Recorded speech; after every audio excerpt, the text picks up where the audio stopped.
Pikon si Ash kay Gary. Nagpakita si Gary ng isang kalahating Pokeball na nagpaalala kay Ash ng panahong nagtabla sila. Para kay Gary, ang pagkakaroon ng tabla o draw kay Ash ay parang pagkatalo na rin. Ipinaalala ni Gary na ang mga susunod na laban ay 6-6, pero nanindigan si Ash na handa siya sa hamon.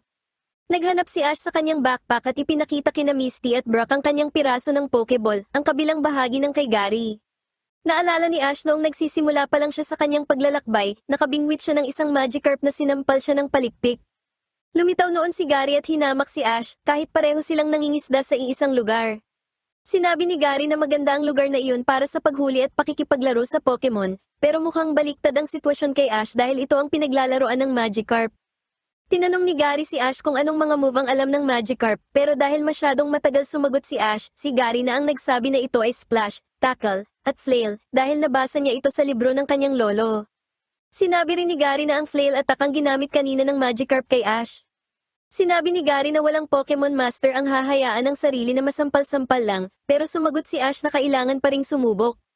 Sumagot si Gary na pwedeng sumubok si Ash, pero palagi naman itong sumusubok na talunin siya at laging natatalo. Galit na galit si Ash, pero biglang may kumagat sa kani-kanilang mga fishing rod. Nakabingwit sila ng isang lumang Pokeball, kaya hinila ito ni Ash at Gary habang nag-aaway kung kanino ba ito dapat mapunta. Naghilaan sila at pagkatapos nilang mag-asaran, nahati ang Pokeball sa 2 piraso. Nakuha nila ang kani-kanilang bahagi at gusto sanang tawagin ni Ash na tabla ang nangyari, pero sumagot si Gary na ang pagiging tabla kay Ash ay parang pagkatalo na rin, na lalong nagpagalit kay Ash. Sinabi ni Ash na ang pirasong ito ay ginawa niyang good luck charm dahil dinadala nito ang pangarap niyang maging isang Pokemon Master. Inamin niyang natalo na siya kay Gary noon, pero ngayon ay nakahanda na siya sa kanilang laban. Nangako si Ash na bukas ang araw na matatalo na niya si Gary, pero nadismaya siya nang ipaalala ni Misty na bukas ay day off o walang laban. Pinayuhan siya ni Brock na pagtuunan na lang muna ng pansin ang kanyang battle strategy. Kinabukasan, handa na sana ang Team Rocket para sa negosyo, pero nakita ni Meowth na walang laban kaya hindi sila magkakaroon ng maraming customer. Gayunpaman, nagpakita si James ng mga Johto League pins na siguradong hihikayat sa mga mamimili. Pumasok si Misty sa kwarto at nakita si Brock na maraming hawak na libro habang si Ash naman ay abala sa pagre-research. Sinabi ni Ash na kaninang alas 5 pa siya ng umaga nagda-download ng data tungkol kay Gary at nakakuha na siya ng mga resulta. Nag-click si Ash sa ilang artikulo pero biglang nag-crash ang computer kaya nainis siya ng sobra. Dahil dito, niyaya na lang sila ni Misty na mag-almusal. Iniulat ni Brock na maraming iba't ibang Pokemon si Gary at palagi niya itong pinapalitan sa bawat laban. Dahil sa mga katotohanan ito, pinayuhan ni Brock si Ash na bumuo ng magandang team laban kay Gary. Habang nagmamasid, nakita ni Ash si Charizard na papunta sa kanya. Tuwang-tuwa si Ash na nagbalik si Charizard, matapos tawagan ni Brock si Liza para rito. Pinanood sila ni Gary na nakipagbatian kay Ash ng magandang umaga. Pagkatapos ng sandaling katahimikan, lumitaw si Professor Oak na nagbigay pa ng isang tula, kasama ang nanay ni Ash na si Delia. Nagpasalamat si Ash kina Oak at sa kanyang ina sa pagdating. Pinayuhan ni Oak sina Ash at Gary na mag-relax dahil baka masyado silang maging tensyonado sa laban. Maya-maya, in-update ni Oak ang Pokédex ni Ash at Gary para makapag-imbak ito ng mas marami pang data. Iniisip ni na Misty at Brock kung may mga bago bang Pokemon na natuklasan, habang napansin naman ni Oak na tila balisa si Gary bago ito umalis. Nagpaalam na rin ang mga bida para makapaghanda na si Ash ng kanyang plano sa laban. Sinabi ni Delia kay Ash na proud siya sa ginagawa nito. Sinabi ni Oak na maglalaban na ngayon sa isang malaking kompetisyon ang dalawang magkaribal na ito, kaya sinabi ni Delia na magiging isang laban itong hindi malilimutan. Proud naman ang Team Rocket dahil naibenta nila ang kanilang mga paninda sa mga trainer na natalo sa league, pero ipinaalala ni James na may 3,000 pa silang badge na kailangang gawin para bukas. Kinabukasan, nagsimula na ang bagong level ng league, kung saan pipiliin ang ice, rock, grass, at water fields sa gitna ng mga labanan. Natalo ng Sneasel ni Harrison ang matchup ng isang trainer, kaya si Harrison ang nanalo sa round na iyon. Binisita ni Harrison si Ash at binati ng good luck para sa laban nito kay Gary. Ipinaalala rin ni Harrison kay Ash na sila naman ang maglalaban kapag natalo na niya si Gary. Samantala't suportado si Gary ng kanyang mga cheerleader, na ikinatuwa naman ni Brock dahil magaganda ang mga ito. Ang Rockfield ang napiling battlefield, kaya inilabas ni Gary si Nidoqueen habang si Ash naman ay si Tauros. Naalala ni Oak na si Tauros ay palaging tumatakbo sa kanyang hardin. Nagsimula ang Nidoqueen sa Rock Smash na tumama kay Tauros, pero nagawa itong pigilan ni Tauros. Gumamit si Tauros ng Horn Attack, pero pinigilan ito ng Nidoqueen at gumanti ng Hyper Beam, na naging dahilan para tumalsik si Tauros sa mga bato at matalo. Ibinalik ni Ash si Tauros at humanga sa galing ni Gary. Inilabas ni Ash si Heracross, habang ibinalik naman ni Gary si Nidoqueen at ipinalit si Magmar. Iniwasan ni Heracross ang flamethrower ng Magmar at gumamit ng Fury Swipes dito para ihagis ito paitaas. Gayunpaman, gumamit ang Magmar ng Fire Blast para balutin ang sarili sa apoy at inipit nito si Heracross sa bato para manatili itong nakadikit sa kanya. Gumamit din ang Magmar ng Flamethrower, pero pinatay lang ni Heracross ang apoy na nakabalot sa kanyang katawan gamit ang kanyang pakpak. Sumugod si Heracross gamit ang Megahorn na sinalubong ang Flamethrower at tinalo ang Magmar. Sinabi ni Oak na si Heracross ay palaging umiinom ng dagta ng puno na nagpapalakas dito.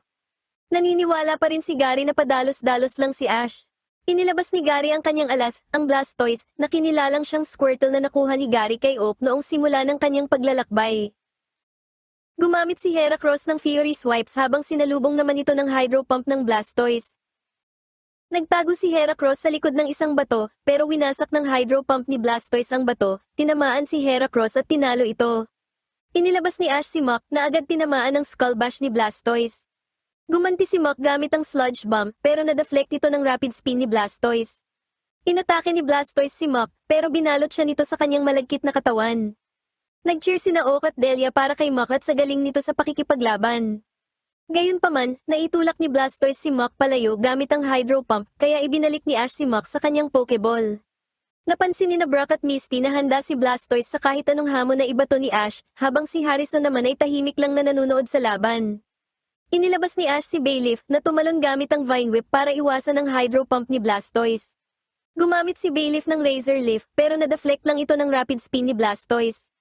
Gumamit si Bayleaf ng Body Slam pero kinagat ni Blastoise ang kanyang dahon at inihagis siya sa pader na naging dahilan ng kanyang pagkatalo. Dahil tatlo na sa mga Pokemon ni Ash ang natalo, nagkaroon muna ng intermission o sandaling pahinga. Nakita ni Ash na magaling si Gary pero alam niyang magaling din siya. Gusto sanang lumaban ni Pikachu, pero ipinaalala ni Ash na hindi niya ito na-register sa kanyang lineup para sa laban na ito kaya hindi pwede. Sinabi ni Delia na walang nagbago sa dalawa, si Gary ay laging napupuno ng kumpiyansa, habang si Ash naman ay nahihirapan na palakasin o paunlarin ang sarili. Naniniwala si Oak na ayaw lang aminin ni Gary na si Ash ang kanyang pinakamahalagang kaibigan. Inilabas ni Ash si Snorlax at si Gary naman ay ang kanyang Arcanine. Gumamit si Arcanine ng takedown, pero napatakbo ito matapos gumamit ng Body Slam si Snorlax. Binalot ni Arcanine si Snorlax sa apoy gamit ang Fire Spin, pero gumanti si Snorlax ng Hyper Beam at tinalo si Arcanine. Humanga si Delia dahil akala niya ay puro kain at tulog lang ang ginagawa ni Snorlax. Muling inilabas ni Gary si Nidoqueen na tumalon sa pamamagitan ng pagtalbog sa kanyang buntot, isang estratehiya na natutunan ni Gary kay Ash. Gumamit si Nidoqueen ng double kick kay Snorlax at sinundan ito ng Hyper Beam, pero nakaiwas si Snorlax at tinalo si Nidoqueen gamit ang Ice Punch. Nagtataka si Gary kung bakit napakabilis ni Snorlax, pero bilib pa rin siya sa mga taktika ni Ash. Inilabas ni Gary si Scizor na nagsimula sa Quick Attack. Gumanti si Snorlax ng Hyper Beam, pero umiwas si Scizor at gumamit ng Metal Claw kay Snorlax, na naging sanhi ng pagkatalo ni Snorlax. Muling inilabas ni Ash si Mach.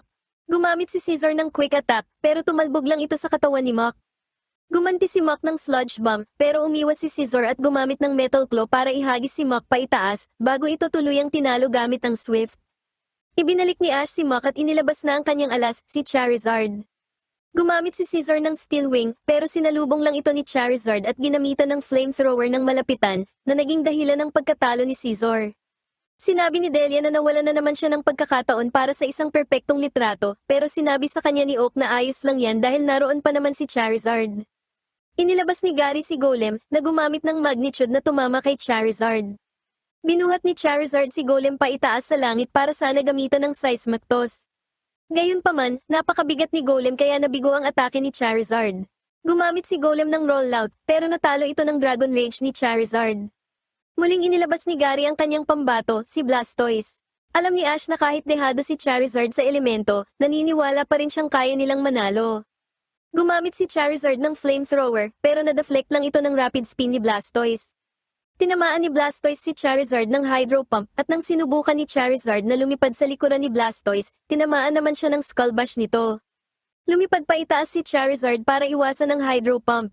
Alam ni Gary na laging may naiisip na paraan si Ash para baligtarin ang laban, pero naniniwala siyang mahihirapan itong makapag-isip ngayon.